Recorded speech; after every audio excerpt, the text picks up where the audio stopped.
Magpiprint po tayo ng uniform ng mga bata, mga kindergarten sa UCCP. May logo ng UCCP, yun yung may tatatak dyan sa yellow shirts na yan. Gagamitin natin itong mga portable playpens. May ano dun, no? Ay nakasalang na. Ayan yung mga t-shirt. At itong pwesto natin ay minimal. Ang gagamitin natin ay ang LSD multi-press natin. Okay, so makikita nyo, ito yung logo. Sa isang frame, nandito na lahat yung kulay. 4 na kulay. Ito, gold. Ito yun, black. Tapos may palaman siya mamaya. Red. Saka green. Yung green na yun, dahon-dahon. Ito, cross. Red. Pink. Gold ang labas. Kumbaga, masana natin gold siya.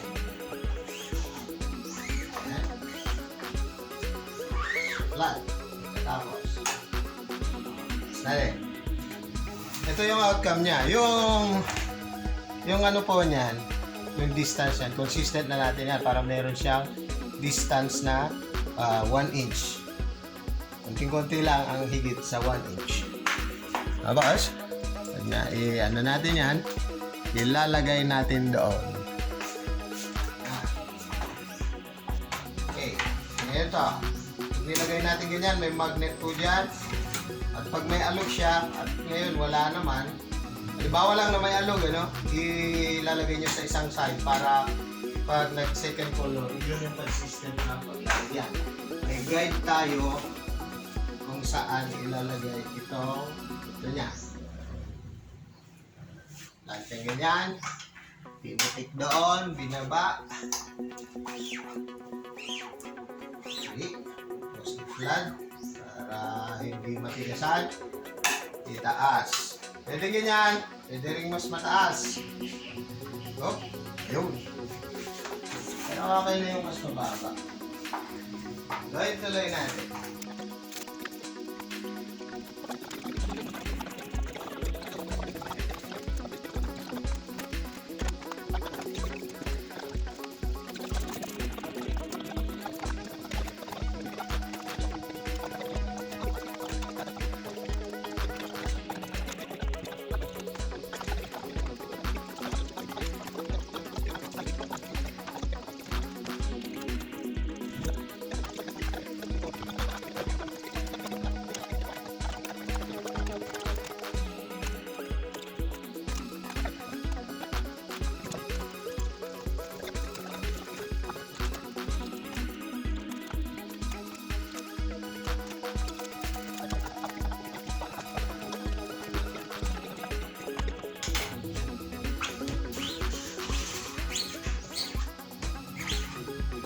Okay, so dahil panghuli na yan, bigyan na. Mamaya, umpisa natin yung una. So, yan po yung naprintan natin, first color. Ngayon naman, ilalagay natin yung second color, Ito yung pinakaunang naprintahan kanina. Ito yung magiging natin. At sinisigurado natin yung posisyon niya ito. Kailangan naka-his. So, ayun yung kulay. Itatapat na natin dito. Silipan na lang ang laban nito. Yung level ng frame, ganun pa rin kanina. Hindi natin kailangan itaas o ibaba kasi nag-gets natin. Okay. Kung may problema man dito na pagpasok nito hindi naka-register, pwedeng luwagan ito, itong dalawa na to. May konting siya, may konting siyang adjustment para mahanap yung register. Pero sa ngayon, nakuha na natin. Kasi ilalagay mo lang yung ganyan, daganan, tapos nakikita dito. So nakikita natin sa print naman. Ganun lang kasimple yung mag-register. Balik-balik na lang. At next color natin ay black.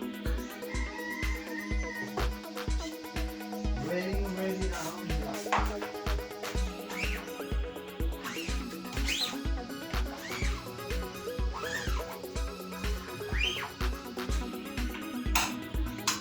Ayun.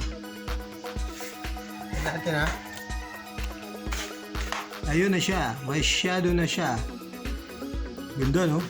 Ito yung una. Tapos, pagkalagay natin dito, may shadow na siya.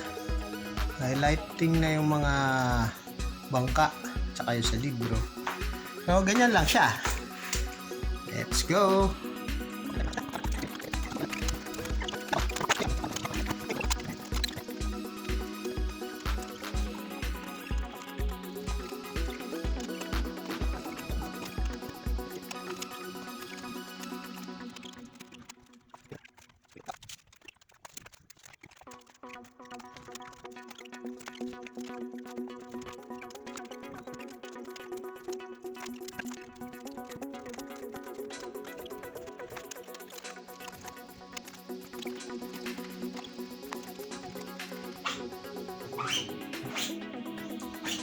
Okay. Yan na yung last. Mabalik na natin yung mga ink. Ayan. At another batch pa hindi matapos agad. Ilalagay natin yung green ito. Mapapansin nyo rito, hindi na nakagitna yung frame, ha? Usually ganyan. Nagkatapat natin ganyan, higpitan mo dito. Yan na. Tapos, pag pinaba natin, gagamit tayo ng iksi.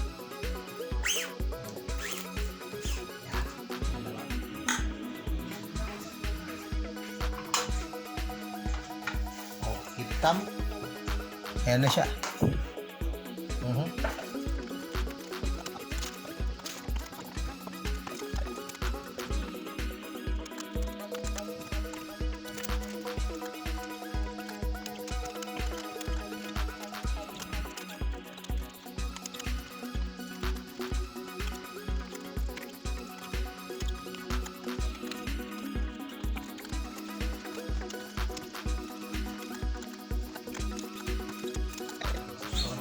Tapos ito,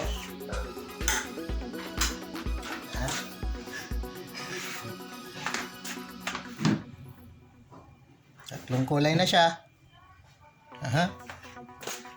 Tapos maghugas ulit. Hey. Last kulay. Ayan, last. Yung unang-una lagi, yun yung pinaka-pattern natin. Yan.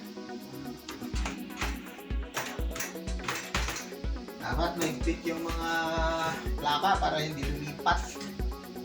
Hindi issue yun pagka bigla lipat-lipat.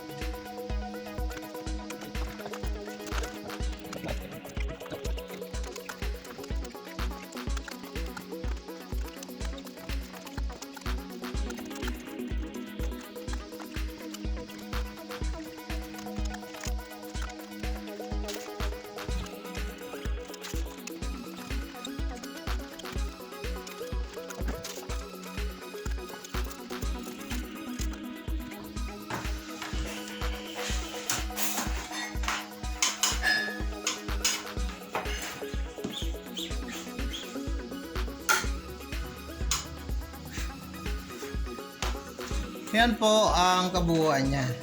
Yan. 4 na kulay. Gold, black, green, tsaka red yung sequence. So, ganyan. Hindi ko na ma-shoot to. Alisin ko na nga lang. Ayun Okay, so susunod, another batch yan. Pero dito ko na puputulin ang aking video.